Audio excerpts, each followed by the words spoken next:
और मैं आपको बताऊंगा store information of student using structure. यानी कि मैं यहाँ पर आपको एक स्ट्रक्चर को डिक्लेयर करना, डिफाइन करना सिखाऊंगा और साथ ही साथ यह सिखाऊंगा कि उस स्ट्रक्चर में स्टूडेंट की इन्फॉर्मेशन को आप कैसे स्टोर कर सकते हैं।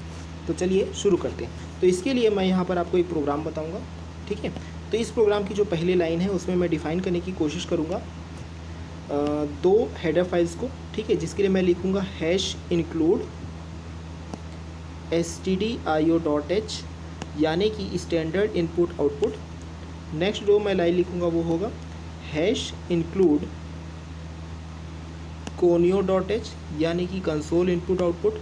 इस प्रोग्राम को रन किया गया है देवसी प्लस प्लस पर, ठीक है। इसके बाद जो नेक्स्ट लाइन है उसमें मैं डिफ़ाइन करूँगा एक स्ट्रक्चर स्ट्रक्ट कीवर्ड से, जिसका नाम और उस स्ट्रक्चर का नाम मैं यहाँ पर रखूँगा स्टूडेंट, ठीक है। स्टूडेंट नाम पर यहाँ पर मैंने एक स्ट्रक्चर डिक्लेयर किया है, ठीक है। अब उसको मैं अच्छे ढंग से डिफ़ाइन करूँगा, ठीक है। तो इस स्टूडेंट नाम के स्ट्रक्चर के अंदर मैं कुछ मेंबर्स ले रहा हूँ। पहला जो मेंबर है वो है नेम नाम का मेंबर है, जिसका टाइप है कैर, और इस नेम नाम के मेंबर का जो साइज है वो है 50, ठीक है। और इसकी में साथ साथ मैं एक और स्टोर करा रहा हूँ जिसको मैं बोल रहा हूँ रोल नंबर, जिसके लिए मैं लिख रहा हूँ रोल, ठीक है। इसके अलावा मैं इसमें स्टोर करा रहा हूँ मार्क्स, तो मैं लिख रहा हूँ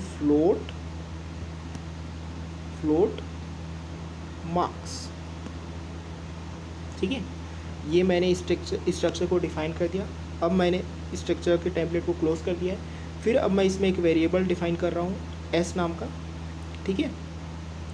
ये मैंने स्ट्रक्चर वेरिएबल को इनिशियलाइज़ कर दिया है यहाँ पर मैंने स्ट्रक्चर वेरिएबल को डिक्लेयर कर दिया है।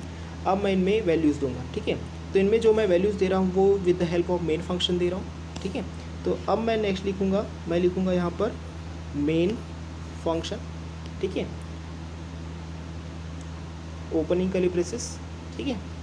फिर मैं लिखूँगा प्रिंट एफ, फिर लिखूँगा मैं एंटर इंफॉर्मेशन,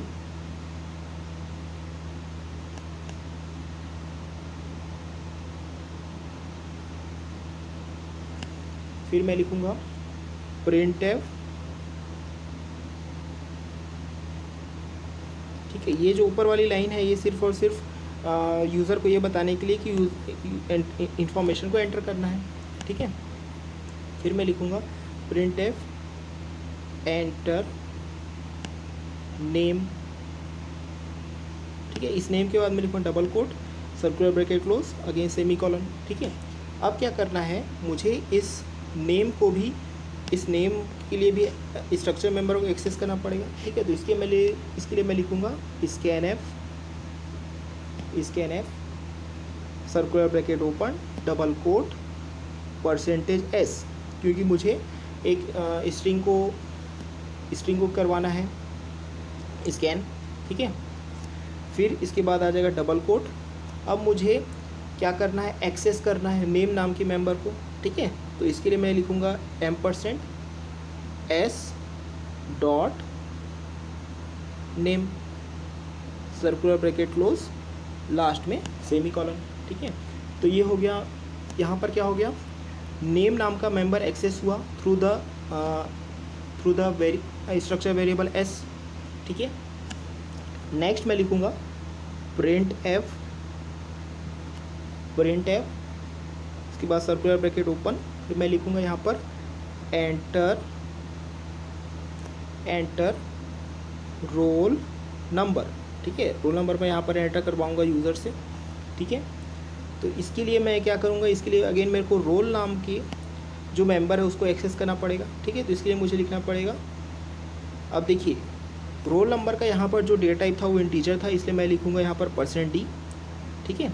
और इसको एक्सेस करने के लिए मुझे लिखना पड़ेगा %s डॉट, देखिए अब इसके लिए मैंने क्या डिफाइन किया था, इसके लिए मैं डिफाइन किया था रोल, तो हो जाएगा s डॉट रोल, ठीक है। अब इसके बाद लास्ट जो एक और मेंबर था वो था मार्क्स, ठीक है। तो इसके लिए मैं लिखूँगा प्रिंट एफ, ठीक है, प्रिंट एफ एंटर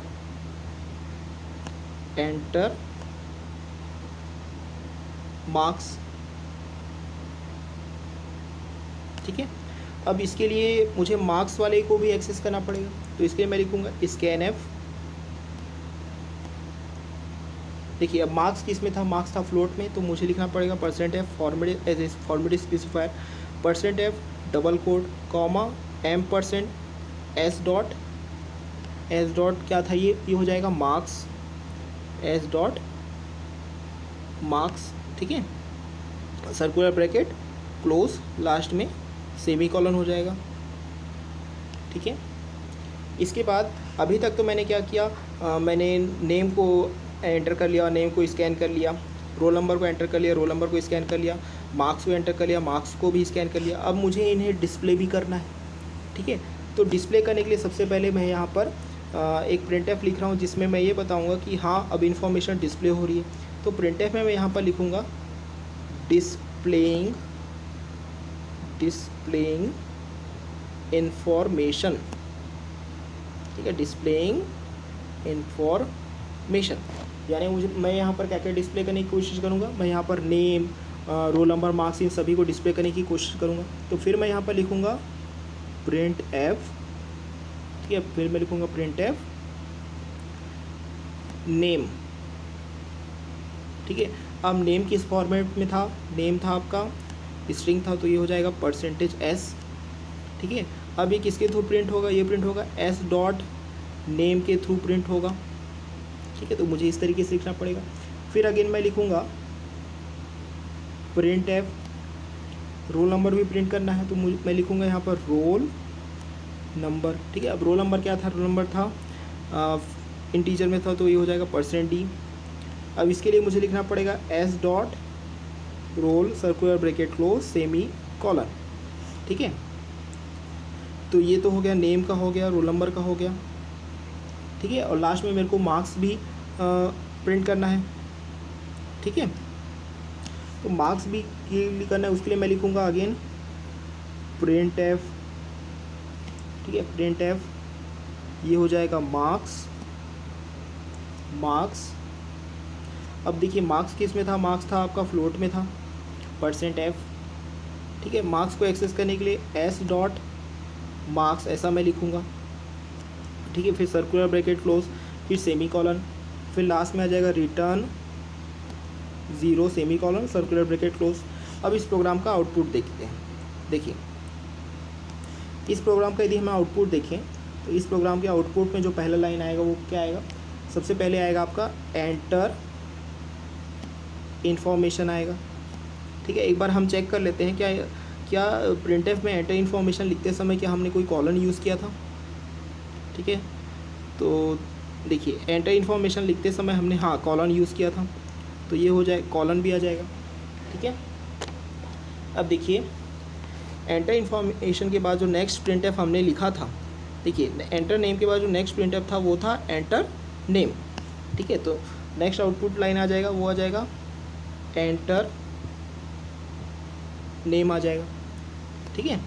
अब एंटर नेम के नीचे स्कैनएफ भी हमने किया है, यानी कि अब यहाँ पर आप वैल्यू एंटर कर सकते हो, ठीक है।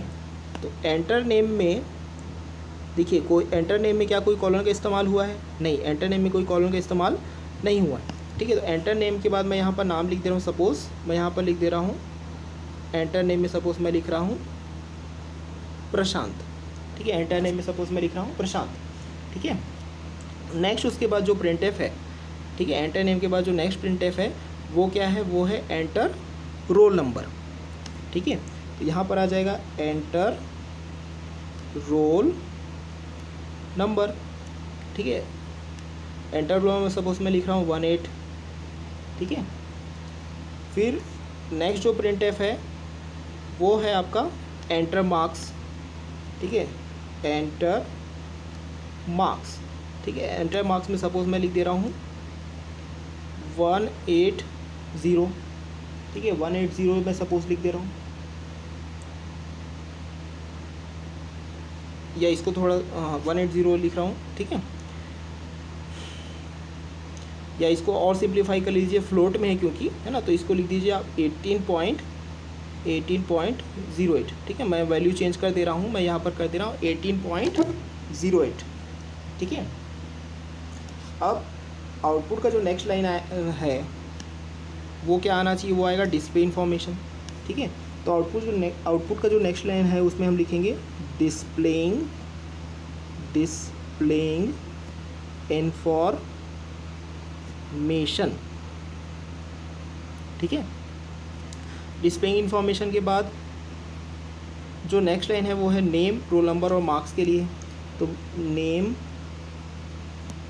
रोल नंबर, मार्क्स, ठीक है। देखिए अब यहाँ पर क्या होगा, नेम के लिए मैंने क्या नेम एंटर किया था, मैंने नेम यहाँ पर एंटर किया था प्रशांत, ठीक है। तो नेम में आ जाएगा प्रशांत। रोल नंबर में क्या एंटर हुआ था, रोल नंबर में हुआ था 18, तो रोल नंबर आ जाएगा 18। मार्क्स में क्या एंटर हुआ था 18.08, ठीक है।